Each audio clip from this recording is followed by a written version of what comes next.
pas content, c'est Michel Barnier qui est Premier ministre. Michel Barnier! Vous vous rendez pas compte, la France est sauvée, vous nous avez cassé les couilles. Pendant 2 mois, on a été la risée entière de la planète. Ça a été Dallas, ça a été Hartley cœur à vif dans les 15 derniers jours. Il a pas voté pour moi alors qu'elle a récré. L'enfer. Et ce qui sort du trou du cul de ça, c'est Michel Barnier. Ah putain, c'est dégueulasse. On est à la maison, ça sent le terroir. Enfin non, ça sent Paris. Enfin non, ça sent 3 arrondissements à Paris. Vous êtes incroyable, vous avez passé 1 an à nous expliquer que ce qu'allait sauver la France, c'était un enfant homosexuel. Et finalement, vous le remplacez par un vieux schnock homophobe. Dissonance cognitive. Ok, d'accord, je suis un peu dur. Oui, effectivement, il a voté contre la dépénalisation de l'homosexualité en 1981. Il y a plein de gens qui m'ont dit, ouais, non, bah, comme François Fillon. Et donc. Mais bon, bref, voilà, Michel Barnier est un être humain comme les autres. Il a une période où il était jeune et où il était probablement contre l'establishment de son époque. Et puis ensuite, il est rentré dans la vie active. Et puis ensuite, il est devenu con et réac, etc. Enfin, voilà, c'est une boucle, on va pas juger un individu. Tu mets des vidéos de Michel Barnier quand il a 20 ans, je suis sûr que le mec, il est pas comme ça. Eh bien, j'ai toujours vécu à Albertville, qui est une cité qui se trouve au confluent de plusieurs vallées. La Tarentaise, la Combe de Savoie, le Val d'Arly, au-dessous du Beaufortin. Non, Lapin, je t'ai dit quand il a 20 ans. Il a 20 ans, là. Putain, mais ce mec a toujours été vieux. En tout cas, une chose est sûre, Gabriel, il s'en est souvenu des petites takes de Michel Barnier sur l'homosexualité. Bah, le jour de la cérémonie, là.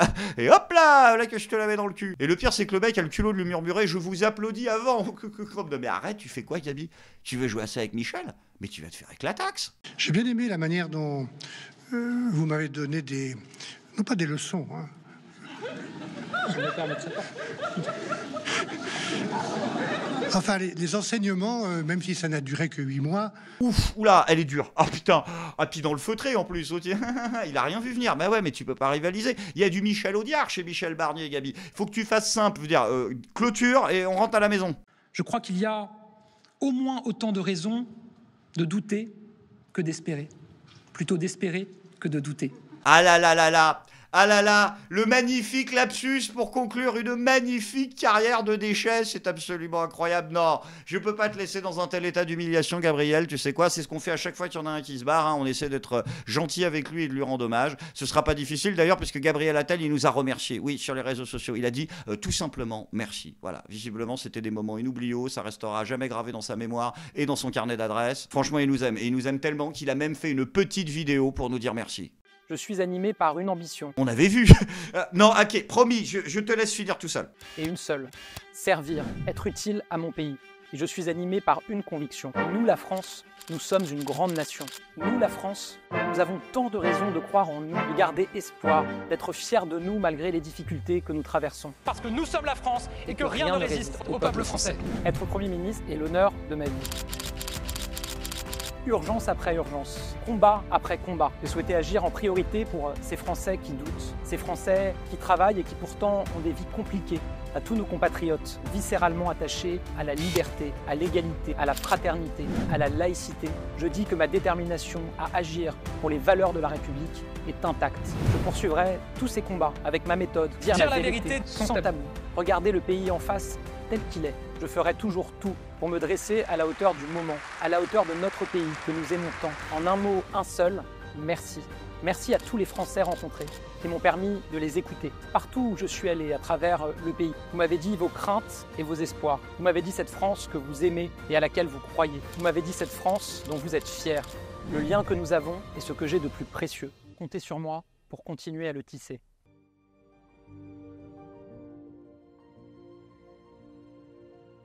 Tout ça pour ça, c'est là où tu vois que le mec est un gosse de riche quand même, hein. Bah, c'est quand même beaucoup comme budget pour un stage. Sinon, Michel, un dernier scud pour la route ou c'est bon? Je peux dire quelques mots, là.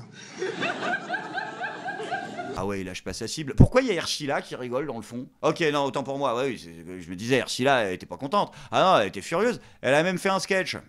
Bah alors, madame la députée, il paraît qu'on a un nouveau Premier ministre. Il est de votre majorité, j'espère. Ouh, le kick est mauvais. Il est de votre parti, je l'espère, madame. Non, bah oui, mais du coup, on voit que c'est joué. Ouais, donc du coup, on sait que c'est un texte qui a été écrit. Ouais, voilà, donc du coup, il y a des attentes. Ouais, et je sens que ça va pas être très bon. Ah bah non, pas vraiment. C'est un vieux dinosaure qui est en fait l'enfant du RN et de la Macronie. Parce que vous savez qu'ils se sont mariés tout récemment là, avec la loi immigration. Oh là là là là là là, que c'est mal joué. Non mais attends, on est dur. Peut-être qu'au niveau du climax, ça va être meilleur.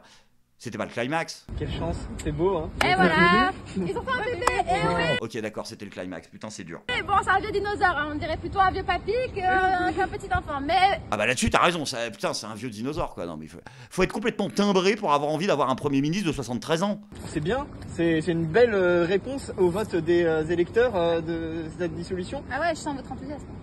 Ouais. Ouais. On a bien fait de voter, on a bien fait de voter. Pour Macron. Non, je déconne. C'est Muller qui avait gagné? Bah si, pourtant, mais bon, voilà, la démocratie façon Macron, c'est plutôt la monarchie, vous voyez. Et donc on fait quoi? On fait quoi? Eh ben on se mobilise toujours, on va dans la rue, on se donne rendez-vous samedi 7 septembre à 14h, place de la Bastille. Et dans les préfectures et autres rendez-vous en province. Tout à fait, parce que tout ne se passe pas qu'à Paris. Tu viens de t'en apercevoir quand même. Bah qu'il n'y avait pas que Paris. Heureusement qu'il était là pour te le rappeler. Normalement, ça se coupe au montage, ça.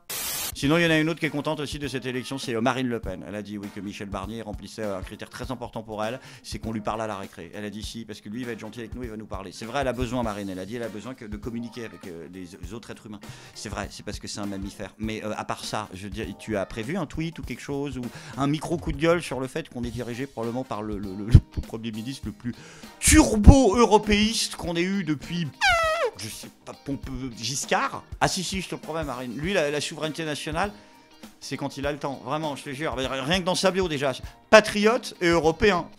Ah, ça sent le caca. Parlons une seconde de notre nouveau Premier ministre Michel Barnier, puisque personne n'a l'air de rappeler ses exploits, et notamment quand même le plus important qui vient de consacrer le grand engagement de sa carrière, la construction européenne. C'est lui qui a écrit la Constitution européenne, que les Français ont rejeté à 55% en 2005, que Sarkozy nous a imposé derrière, et qui implique l'abandon de la souveraineté de la France, l'abandon du contrôle sur nos frontières, l'abandon du contrôle sur notre économie nationale, et l'obligation de nous soumettre aux velléités des chefs non élus de la Commission européenne. C'est Michel Barnier qui a écrit ce truc. En plus, ce mec a été commissaire européen, vice-président de la Commission européenne.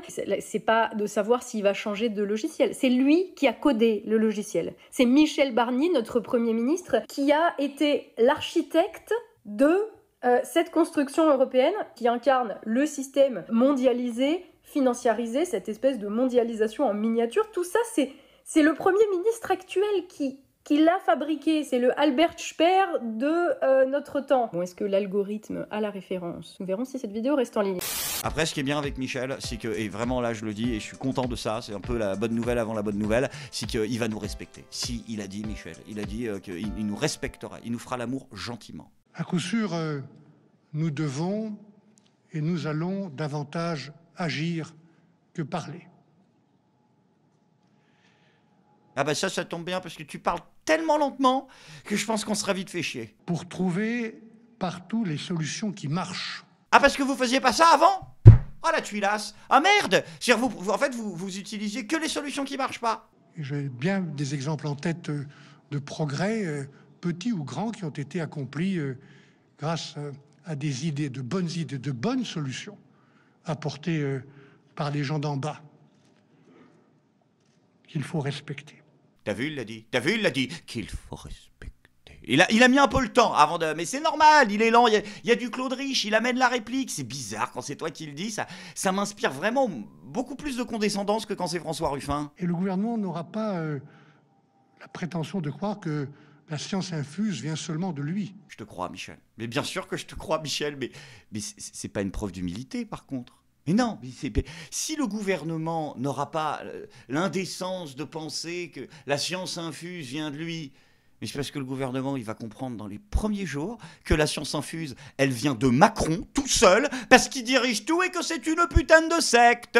Sans transition, les amis, c'est maintenant le moment de la bonne nouvelle du jour. Vous le savez, l'industrie française est en déclin, tout va à volo, les entreprises s'effondrent les unes après les autres, mais il reste quand même des fleurons, eh bien, peut-être un peu moins connus, mais qui sont capables de faire de la véritable innovation technologique et d'incarner la fierté de la France à l'international. Et aujourd'hui, je voudrais parler de l'entreprise Duralex et de ces fameux verres incassables réputés dans le monde entier. Les équipes de BFM TV sont allées couvrir l'événement pour mettre en avant ce fleuron de technologie française. Mais je vais vous faire une démo. Alors, vas-y, allez-y, faites-le. Laissez tomber. Attendez, on va attendre. Non, là, il faut que ça tombe là. Laissez tomber le verre. Ah, mais il a cassé, il devait pas casser. On en fait un deuxième. Bah non, on ne recommence pas. Deuxième chance, regardez. Le deuxième a cassé. Bah oui, forcément, 2 fois. Bah, c'est le gros land. C'est le gros land. On envoie une équipe de télé parce qu'en France, on sait encore faire des verres incassables. Le mec, il le gèle, ça pète 2 fois, putain. Non, mais arrêtez le massacre. Là, il y a un problème. Attends, non, mais ici. Non, alors, attendez. Mettez-vous là, ici, là. Vas-y, donne-le. Non, mais il faut le montrer à l'iPhone qui est en plan large, là, voilà. Vas-y. Non mais arrêtez, rendez l'antenne là, ça devient vraiment grotesque. Mais ils cassent tous. Bon, alors là on a un gros problème. Un vrai sujet. Ça me rappelle Elon Musk. Non mais ça casse pas. Et là on vient d'en casser 3. Oh les cons, ils ouvrent un duplex. Bah oui, ne dites pas qu'il va réessayer quand même. Donc on va répéter et à 8h on essaie de sauver la marque parce que là la réputation est en jeu. Je suis tellement embêté pour Duralex, franchement. Ah mais oui. Tellement embêté pour Duralex. Bah c'est peut-être une mauvaise série. Oui. Voilà, c'est une mauvaise série. Attends, il tente le saladier maintenant. Non. Bon, écoutez. Le saladier n'a pas cassé. Allez. Incroyable. Je crois que là, c'est fou parce que c'est vraiment des verres incassables. C'est ça qui est dingue en fait. Et c'est que vous les jetez, vous, et ça pète 4 fois. C'est-à-dire, en fait, je crois qu'il y a un truc, vraiment. C'est que vous êtes devenu tellement l'antithèse de la vérité que ça a créé une sorte de glitch dans l'espace-temps qui fait qu'en fait, dès que vous êtes dans un endroit, le vrai ne peut pas exister. Il est vrai que les verres Duralex sont incassables. Donc, quand vous êtes là, quantiquement, ils cassent. Voilà. Vous avez atteint un degré de déformation de l'information et de propagande métaphysique. C'est flippant. Je suis pas content.